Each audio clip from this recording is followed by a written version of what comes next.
নমস্কার বন্ধুরা, বাঙালি রান্নাঘরে চলে এলাম আবারও একটা নতুন রেসিপি শেয়ার করব বলে। আজকে আমি বানাচ্ছি সবজি ডাল, মানে ভেজ ডাল, যেটা তোমরা জেনে থাকো। তার জন্য এখানে দেখো, আমি গাজর, বিনস, ক্যাপসিকাম সমস্ত কিছু কেটে নিয়েছি। হাতের কাছে আমার এই কটা সবজিই ছিল। তোমরা আরও সবজি দিতে পারো, এখানে ফুলকপি দেওয়া যেতে পারে। হ্যাঁ, ওগুলো আমার কাছে ছিল না বলে আমি দিইনি। তো যাই হোক, কেটে ভালো করে ধুয়ে নিলাম। আর এইদিকে আমি ডালটা, এখানে 1 কাপ ডাল মেপে বসিয়েছি। ডালটাকে ভালো করে এখন আমি লাল লাল করে একটু ভেজে নেব। কিন্তু কন্টিনিউস তোমরা কিন্তু ডালটা নাড়তে থাকবে, তা নাহলে ডালটা কিন্তু পুড়ে যাবে। আর ডালটা পুড়ে গেলে কিন্তু খেতে ভালো লাগবে না। তার জন্য কন্টিনিউ এইভাবে ডালটাকে নাড়তে থাকবে। ডালটা হালকা হালকা ভাজা হয়ে গেছে, দেখতেই পাচ্ছ হালকা লাল হয়ে এসছে। এবার আমি ডালটাকে একটা প্রেশার কুকারের মধ্যে দিয়ে নেব। দিয়ে এখানে আমি 2টো সিটি দেব। এইবার প্রেশার কুকারে বসিয়ে দিলাম। আর ওইদিকে যে সবজিটা কেটে রেখেছিলাম, সেই সবজিটাকে সাদা তেল দিয়ে ভেজে নেব। এখানে সর্ষের তেলে ভাজছি না, সাদা তেল ইউজ করলাম।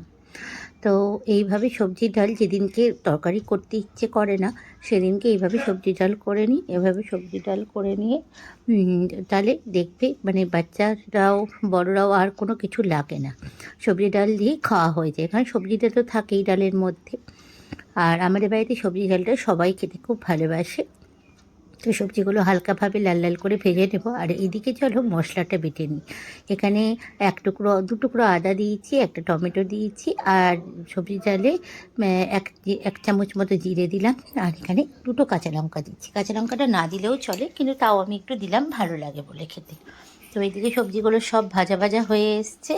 আর সবজিগুলোকে আরেকটু ভাজতে হবে লাল লাল করে, আর যাতে সিদ্ধও হয়ে যায় তার জন্য।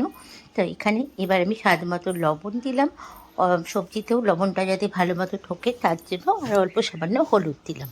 কারণ ডালের মধ্যে কিন্তু আবার লবণ দেব, তার জন্য অল্পই দিলাম। তো এখন সবজিগুলোকে আরেকটু লাল লাল করে ভাজবো। এদিকে আমার ডালের সিটিও পড়ে গেছে, ডালটা ভালো মতো সিদ্ধও হয়ে গেছে। আর একটুখানি কাজু আর কিশমিশ ওপর থেকে দিয়ে দিলাম। এবার ভালো করে সব শুদ্ধ নেড়ে নেব।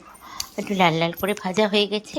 তো এখানে দেখো সব সবজিও সিদ্ধ হয়ে গেছে আর লাল লাল করে ভাজা হয়ে গেছে। এবার আমি এটাকে একটা পাত্রের মধ্যে তুলে রেখে দেব। এবার সর্ষের তেল ইউজ করছি, তেলের পরিমাণটা একটু বেশি দেব। আর শুকনো লঙ্কা ফোড়ন আর তেজপাতা ফোড়ন দিলাম, আর দিলাম সাদা জিরে দিয়ে যেই ডালটা ছিল সেই ডালটা ঢেলে, সবজিগুলো ঢেলে হয়ে গেছে আমার সবজির ডাল।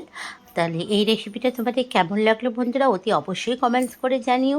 ভালো লাগলে লাইক করো। দেখা হচ্ছে আবার একটা নেক্সট ভিডিওতে তোমাদের সাথে।